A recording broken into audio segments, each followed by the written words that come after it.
मृत्युमेति नान्यः पन्था विद्यते अयनाय। ॐ शान्ति शान्ति शान्ति।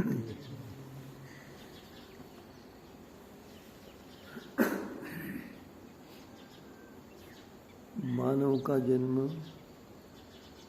समस्त दुखों से, समस्त क्लेशों से, समस्त बाधाओं से छूटकर नित्यानंद को प्राप्त करने के लिए होता है। उसके लिए जो भी उपाय किए जाते हैं उनको योग कहते हैं। हम परमेश्वर की सहायता के बिना न तो दुखों को दूर कर सकते हैं, न सुखों को प्राप्त कर सकते हैं, न आनंद को प्राप्त कर सकते हैं, न मोक्ष को प्राप्त कर सकते हैं। मनुष्य परमेश्वर की सहायता के लिए निरंतर प्रयत्न करे। हमारे पूर्वजों ने हमारे लिए प्रातःकाल से लेकर रात्रि में सोने तक परमेश्वर को जानने के लिए, परमेश्वर को प्राप्त करने के लिए उपायों का कथन किया है। सर्वत्र प्रातःकाल उठते हैं तो परमात्मा का नाम लेते हैं, और व्यायाम करते हैं तो पहले परमात्मा का नाम लेते हैं। व्यायाम समाप्त करते हैं तो परमात्मा का नाम लेते हैं। स्नान परमात्मा का नाम स्मरण करते हुए करते हैं। वस्त्र धारण करते समय परमात्मा का, भोजन करते समय परमात्मा का, खेती करते समय परमात्मा का, पढ़ते समय, पढ़ाते समय, सर्वत्र मनुष्य के शरीर छूटने के पश्चात भी जो उनके शोक में रहते हैं, उनके पर मित्र आदि हैं, बंधु परिवार वाले, वो भी परमात्मा का नाम लेते हैं। इसका बड़ा महत्व है। कुछ लोगों ने कहा है कि वेदों में परमात्मा का नाम, परमात्मा का नाम, परमात्मा की स्तुति प्रार्थना, ये तो कायरों का काम है। नहीं, वो महान वीरों का काम है, जो संसार के प्रलोभनों से मुक्त होकर, संसार के चकाचौंध से मुक्त होकर परमेश्वर को प्राप्त करता है। परमेश्वर को प्राप्त करने वाला सभी का हित चाहता है। जो कोई किसी का अपकार करता हो, समझ लेना वो परमात्मा को नहीं चाहता, नहीं जानता, नहीं जानना चाहता। तो हम ओम के नाम के साथ परमात्मा का स्मरण करते हैं। दीर्घ श्वास से ओम का उच्चारण करें। सर्वत्र व्यापक हमारे आत्मा में, आत्मा से बाहर शरीर में, शरीर से बाहर संसार में व्यापक अनंत बल पराक्रम सामर्थ्य वाला परमात्मा, आनंद देता, माता पिता के समान दयालु, उसके स्वरूप का चिंतन करें। और हम उसी में हैं, वो हम में है, सर्वत्र है, और हम उसकी आज्ञा के अनुसार चले, ये ईश्वर परिणाम है। तो उसके साथ तीनों का अभ्यास करें।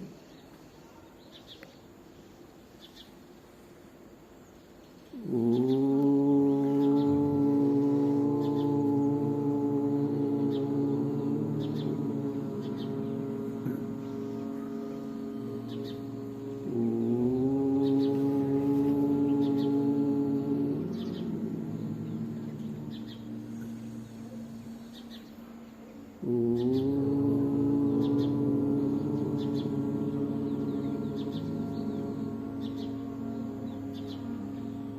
उच्चारण करते समय प्रयत्न पूर्वक हम उसके अर्थ का चिंतन करें, उसके अर्थ के चिंतन को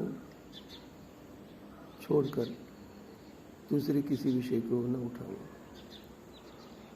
स्मृतियाँ मध्य मध्य में आती रहती हैं, वास्तव में स्मृतियाँ आती नहीं हैं। स्मृतियों को हम लाते हैं, मनुष्य लाता है। अकस्मात स्मरण आता है, अकस्मात स्मरण करता है। ये मनुष्य का विषयों से इतना लगाव होता है, इतनी लगाव होती है, इतना आकर्षण होता है, इतना बंधन होता है कि उनको छोड़ना ऊपर से चाहता है, भीतर से नहीं चाहता है। यही कारण है कि वो ईश्वर के स्मरण के नाम से बैठकर भी विषयों का चिंतन करता है। तो हम अपने बल से ईश्वर के नाम का जप करें, इच्छा से स्मरण करें, स्वरूप का चिंतन करें तो परमात्मा सहायता देगा। हमारे प्रयत्न के उपरांत ही परमात्मा साथ देता था, तब तक नहीं करते। करें हम।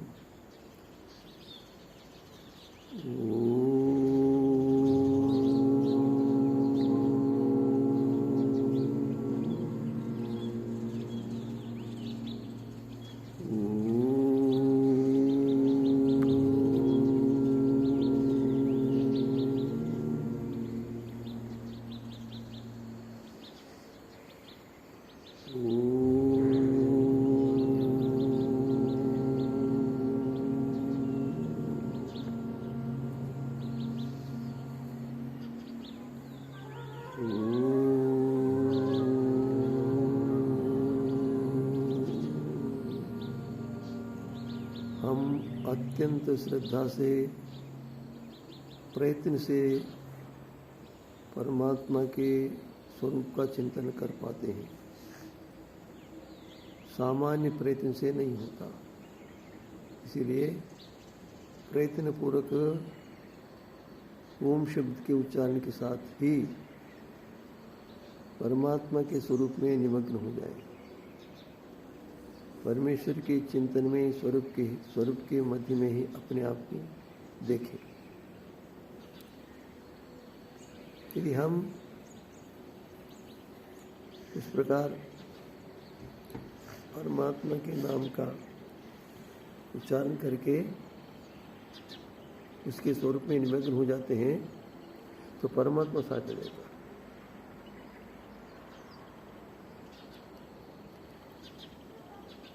हम परमात्मा में निमग्न हैं अथवा अन्य विषयों को उठा रहे हैं, मन से ये ध्यान रखकर केवल परमात्मा में निमग्न होने का प्रयत्न करें।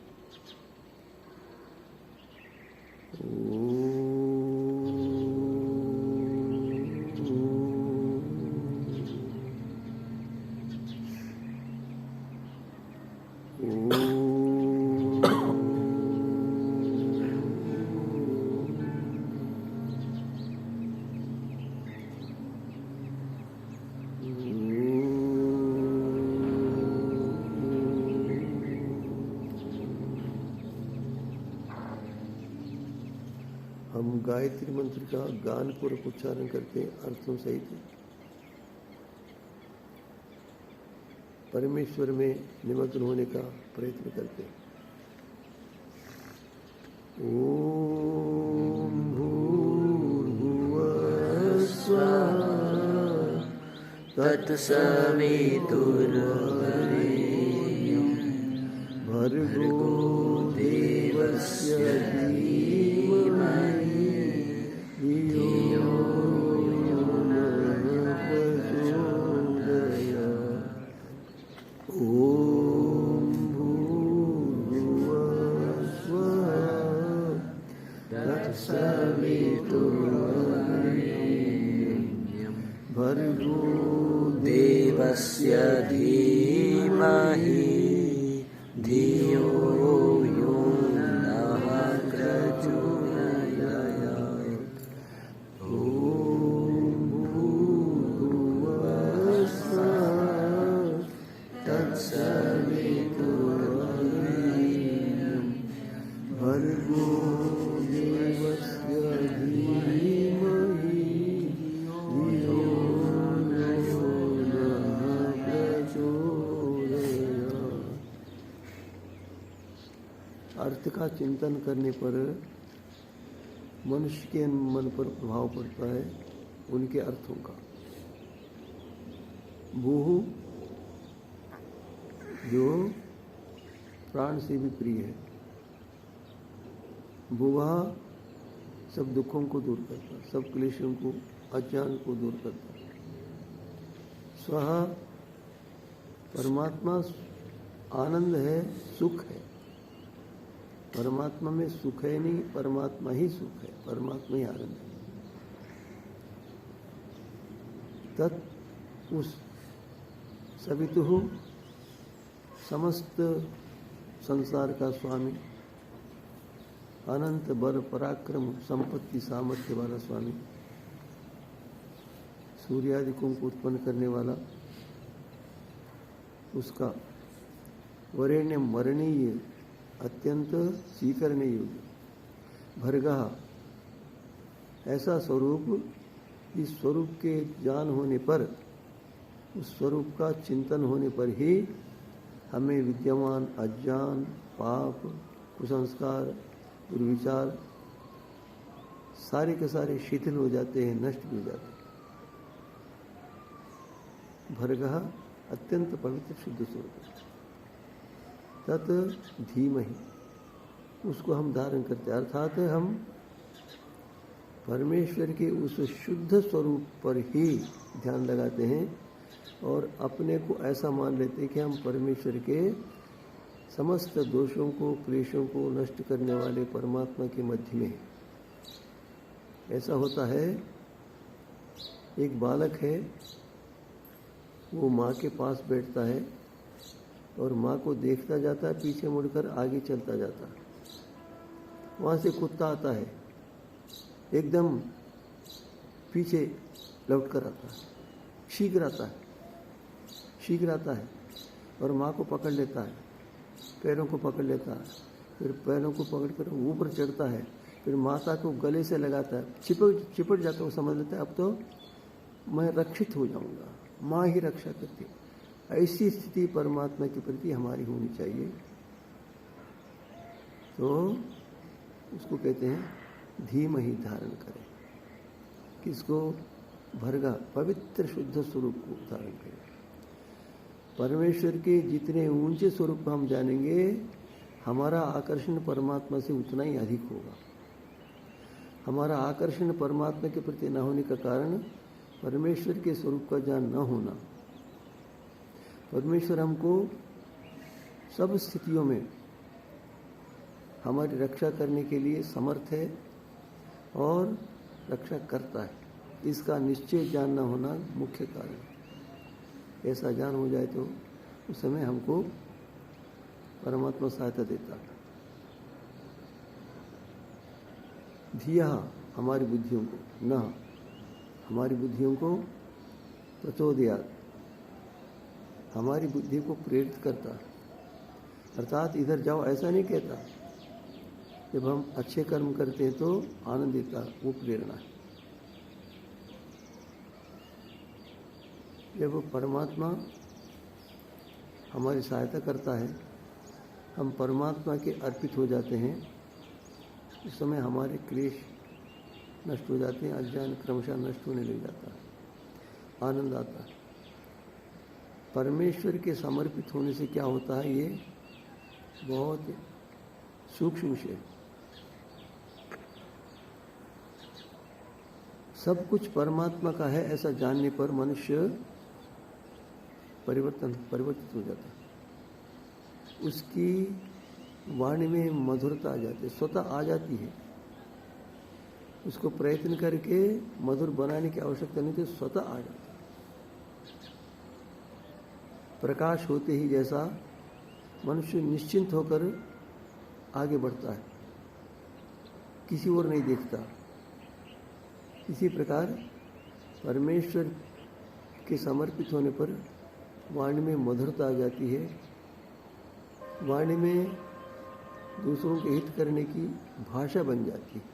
वो भाषा इस प्रकार हो जाती है, हमारे हृदय में विद्यमान समस्त शब्दों को हम युक्त कर लेते हो जाते।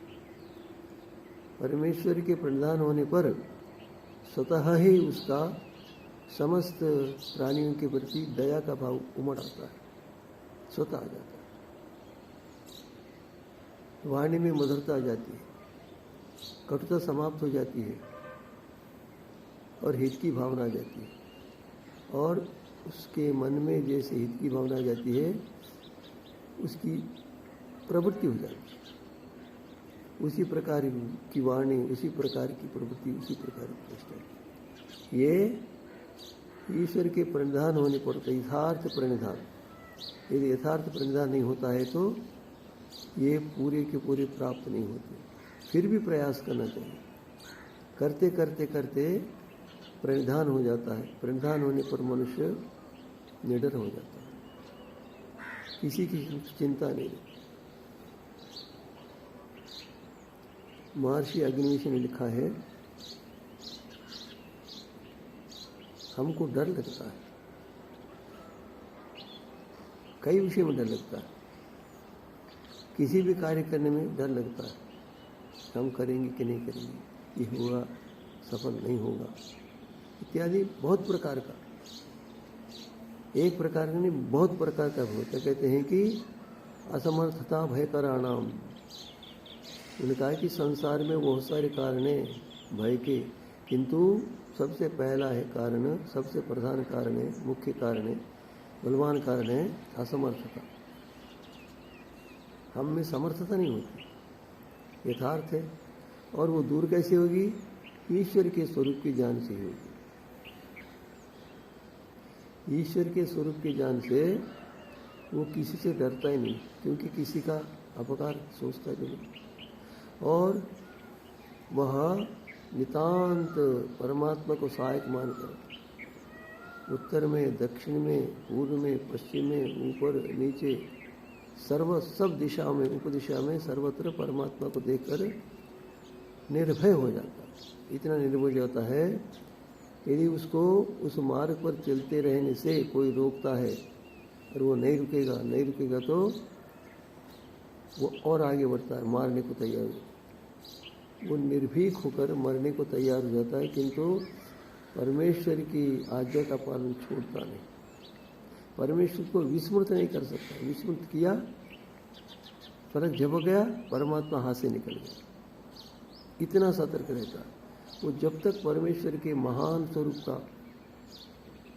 मन में ध्यान रखता है, उसमें निमग्न अपने आप को जानता है, उस समय बहुत बल आता है, संसार से टक्कर ले सकता है। ऐसे बहुत सारे लोग हैं। तो हम परमात्मा के स्वरूप को अच्छे प्रकार से जाने। परमात्मा के स्वरूप को न जानने का ही कारण है समस्त दुर्गुण आ जाते हैं। हम परमेश्वर के स्वरूप के चिंतन में, स्वरूप को जानने में प्रयत्न नहीं करते, जानते नहीं, बहुत प्रकार के कार्यों में निमग्न रहते हैं। तो परमेश्वर के स्वरूप का चिंतन जितना अधिक गहराई से करेंगे, उतने परमेश्वर के उत्कृष्ट स्वरूप का ज्ञान होने लगेगा। परमेश्वर के स्वरूप का जितना उत्कृष्ट ज्ञान होगा, वो परमात्मा के अर्पित ही रहेगा। उसको किसी प्रकार की ये मैं करूं, वो करूं, राजा बनना कुछ भी नहीं चाहता। परमेश्वर के स्वरूप में निमग्न रहने पर उसकी सांसारिक समस्त कामनाएं पूर्ण हो जाती है। और जो भी करता वो परोपकार के लिए करता है। जो भी करता उसको संसार में कोई कर्तव्य शेष रह नहीं जाता, परमेश्वर के लिए करता है। उसकी वाणी में मधुरता आ जाती है, उसके मन में विशालता आ जाती है, उसके कार्यों में सर्वत्र दया दिखती है, परोपकार की भावना दिखती है। इसका मूल कारण है परमेश्वर के स्वरूप को पूर्ण रूप से अच्छे प्रकार से जानकर उसमें समर्पित होना। हम संसार के पदार्थों को जानने के लिए जितना प्रयत्न करते हैं उसमें सबसे अधिक परिश्रम हमको परमेश्वर के स्वरूप को जानने में करना चाहिए। हम अथवा करते नहीं अथवा कम करते, ना मात्र करते। हमारे समस्त दोषों का, अज्ञान का, दुख का कारण परमेश्वर के उत्कृष्ट स्वरूप का ज्ञान न करना है। सबसे अधिक पवित्र, सबसे अधिक ऊंचा, सबसे अधिक उत्कृष्ट कार्य, महान से महान कार्य परमेश्वर के यथार्थ स्वरूप को ठीक ठीक जानने में ही है। परमेश्वर ने अपने स्वरूप के विषय में लिखा है, सपर्यगा शुक्रम अकायम अवर्णम अस्नाविरम शुद्धम अपापविद्धम कवि मनीषी परिभू स्वयंभू। परमेश्वर के स्वरूप को जानने के लिए इससे अधिक की आवश्यकता है नहीं। इस मंत्र में परमेश्वर के उत्कृष्ट स्वरूप का यथार्थ चिंतन, उस पर विचार करते हैं तो लाभ होता, नहीं करते लाभ नहीं। इसलिए हमारा सबसे अधिक पवित्र, सबसे अधिक उत्कृष्ट महत्वपूर्ण कार्य है परमेश्वर के यथार्थ स्वरूप का ठीक ठीक जानना, निर्भ्रांत ज्ञान प्राप्त करना। एक व्यक्ति ने कहा, परमात्मा पिता है कि नहीं? है। आप कौन है? मैं परमात्मा का पुत्र हूँ। देखो, पिता बड़ा होता, पुत्र छोटा होता। इसका अभिप्राय क्या हुआ कि जीवात्मा अनित्य है, परमात्मा के पश्चात जीवात्मा जन्मा या जीवात्मा है। तो तत्काल उसने कहा कि देखो, पिता तब से होता है जबकि पुत्र जन्मता है, इसीलिए पिता पुत्र दोनों समान होते हैं। उससे पहले तो मनुष्य होता है, उससे पहले गृहस्थ होता है, किंतु पिता तभी बनता संतान होती। तो संतान और पिता दोनों समान।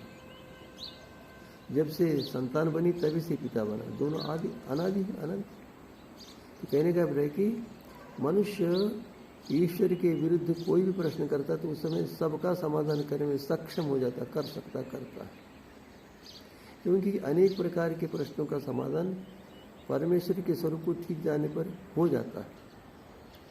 परमेश्वर के स्वरूप को ठीक ना जाने पर ही अनेक प्रकार के संदेह हो जाते, भ्रांतियाँ हो जाती। पूर्ण से जाने पर उसको संदेह नहीं रहता, संदेह जो भी करता है उसका समाधान कर सकता है। हम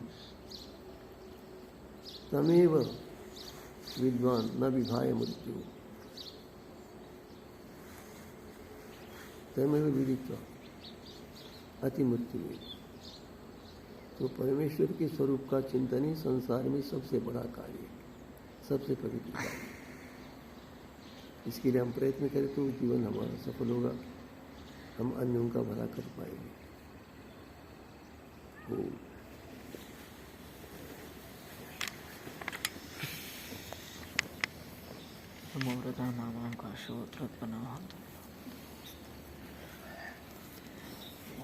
नाम का शब्द करना मानता हूँ। मन अभंतर